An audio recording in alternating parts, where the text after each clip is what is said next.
bersama kami dalam rancangan kami ini. Minggu ini istimewa bersiaran dari Hong Kong Keesaan KDCA Penampang. Dan minggu ini juga istimewa sebab ini adalah orang kata kolaborasi istimewa di antara kami ini dan juga Sekolah Adat Anak Negeri Senduan Nabalu dalam segmen kita pada kali ini, iaitu Bikin Sampai Jadi bersama dengan tetamu-tetamu kita ke sini dekat. Ini dia orangnya. Ada ramai mereka datang hari ini kan. Jadi untuk hari ini juga sebenarnya kita akan tunjukkan kepada anda bagaimana ataupun kemahiran ukiran sarung gayang ya. Bersama dengan Gunner. Ya, saya. Gunner ni sebenarnya pendidik, tenaga pengajar Ya, tenaga pengajar di sekolah adat. Tenaga pengajar di sekolah adat yang orang kata mahir dalam seni ukiran sarung gayang ini. Ya, betul.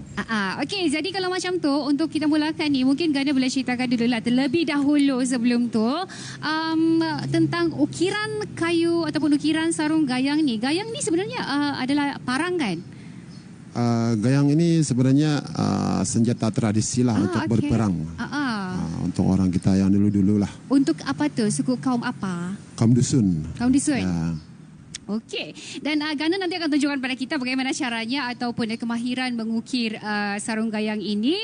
Tapi sebelum tu kiri kanan kita ni pun inilah kita buat perkenalkan satu-satu. Sekejap lagi nanti kita akan bercerita bersama mereka sementara Gunner akan mulakan proses untuk mengukir. Tapi sebelum itu juga kita mau tahu untuk mengukir ni Gunner, apakah antara alat-alat yang digunakan untuk mengukir tu?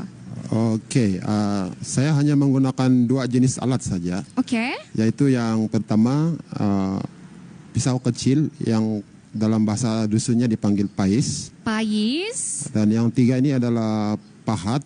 Okey.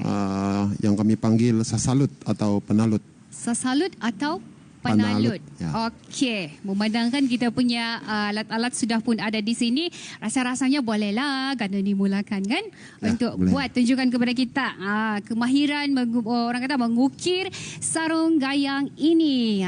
Silakan Gunner, boleh mula. Bolehlah bagi sini kali kan.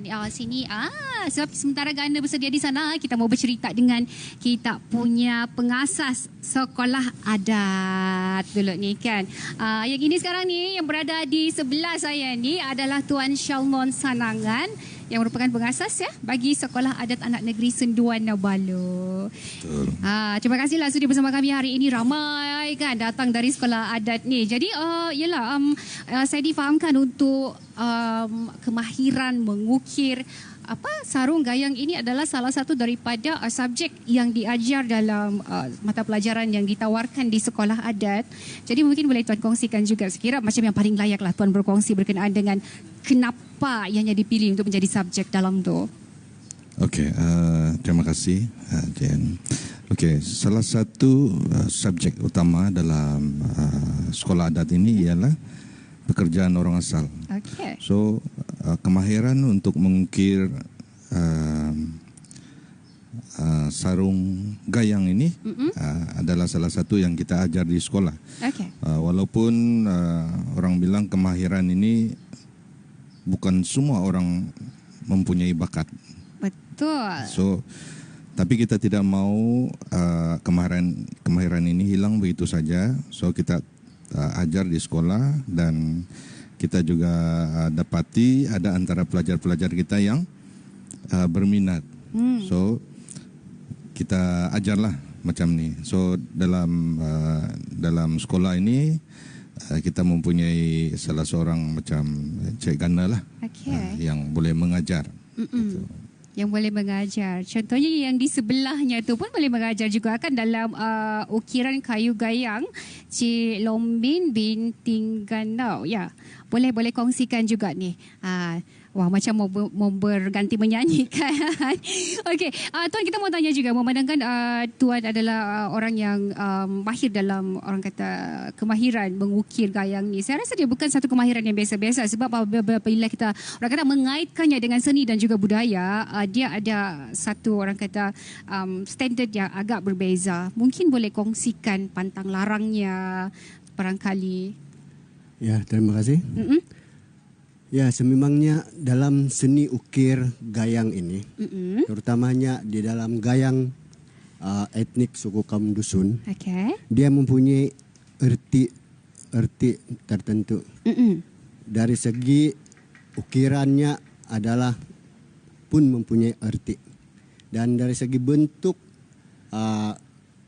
sarungnya pun adalah mempunyai arti masing-masing. Jadi itulah kemahiran yang harus kami dan kita semua pelajari di sekolah adat. Oh, ya, kita ingin memelihara adat itu supaya, dan orang kata memelihara dan memeliharanya supaya sentiasa kekal, berterusan dari generasi ke generasi. Tapi untuk sekolah adat ni memang untuk suku kaum KDMR ya? Ya, especially yang terutamanya untuk suku kaum KDMR. Okay. Dan kalau di sekolah, sampai di sekolah nanti ikut etnik masing-masing, dia akan membawa ke setiap etnik masing-masing. Okey, faham. Jadi berbalik semula kepada apa yang ingin kita tunjukkan kepada anda dari Sekolah Adat Anak Negeri Sunduana Balu ni sekarang adalah yang atas meja ni adalah gayang ya, gayang. Ya, betul. Gayang. Kalau tadi mengikut ganda, gayang ni adalah peralatan ataupun senjata ya, senjata orang dulu-dulu. Betul lah. Okey. Gana yang mau tanya si Gana dululah. Kita mau menyanyi. Gana dari tadi Gana sudah mula melakukan sedikit ukiran. Jadi mungkin kita boleh tengok di sini. Kalau anda boleh saksikan di sini, ada beberapa jenis gayang di atas meja yang ada sekarang ni. Jadi kalau dilihat daripada apa yang dicuba disampaikan oleh Cik Lomin tadi, dia kata mempunyai maksud. Jadi macam Gana cakap ya, tadi. Betul. Dia memang mempunyai maksud dia. Okey, yang kita boleh kongsikan sekarang ni yang tadi Gana buat itu apa maksudnya? Okey. Daun dan garis-garis ini biasanya dia diukir di gayang suku dusun yang tinggal di tanah tinggi lah.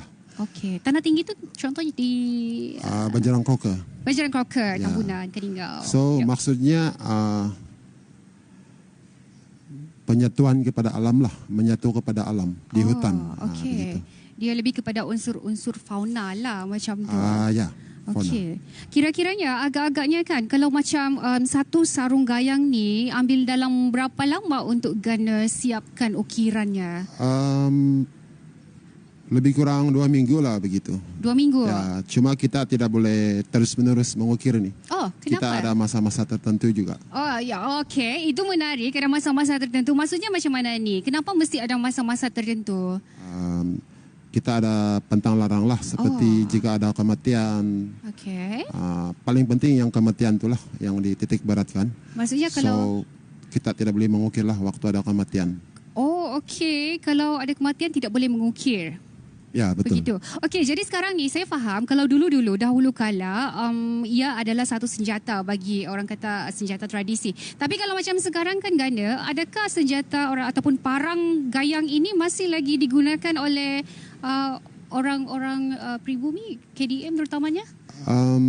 Sebagai simpanan koleksi lah. Dan selalunya sekarang ni ada yang masih digunakan sebagai ritual bebolian lah.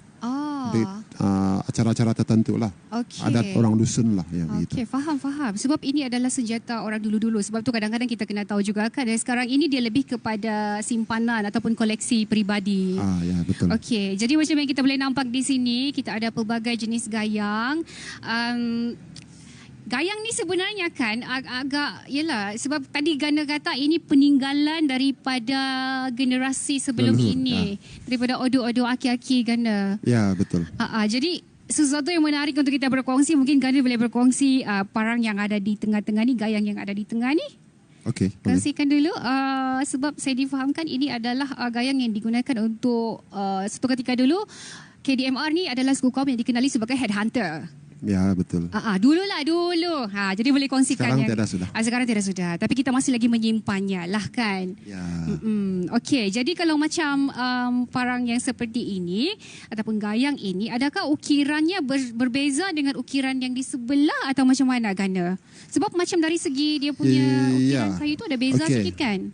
Kalau kita lihat dari segi kasar, dia memang berbeza lah. Cuma maksud dia lebih kurang sama. Okey. So, masih lagi menggunakan fauna maksudnya? Ya, masih lagi menggunakan flora lah. Flora. Oh, flora dan fauna. Saya terangkan sedikit. Okey, boleh. Tentang yang belingkar ini. Okey. Maksudnya pertahanan diri untuk pembungkam atau penyesat musuh lah. Okey. Penyesat musuh. Wah, ada unsur-unsur mistik juga sebenarnya. Ya, kan? dia ada unsur-unsur mistik. Okey. Yang paling menarik juga selain daripada ukiran kayu ni, macam yang kita boleh saksikan juga, ada juga gayang yang ada kain merah. Ya. Kain merah itu tandanya apa, Gana? Kain merah ini tandanya untuk menghidupkan gayang itu. Maksudnya gayang. Okay. kalau kita baru ciptakan sebuah gayang, so kita akan buat ritual untuk menghidupkan gayang itu. Jadi faham? dalam ritual itu kita akan gunakan seekor ayam merah dengan kain merah lah. Okey. Jadi kalau macam biasanya pada sarung gayang ni kita faham dia daripada orang kata idea tentang flora kan. Jadi adakah yalah pattern flora tu sudah ada dalam kepala ataupun masa tengah mengukir tu baru tiba-tiba datang idea tu, macam mana, Gana? Okey, sebenarnya ukiran yang ada di dalam sarung gayang ini bukan diukir secara suka-suka, bukan sembarangan. Faham? So bagi saya kena membuat beberapa ritual lah untuk lebih mendekati kepada alam lah. Beberapa persiapan secara mental, benar ya. So batin ya. So kita akan dapat konsep itu dari tempat kita mengukir.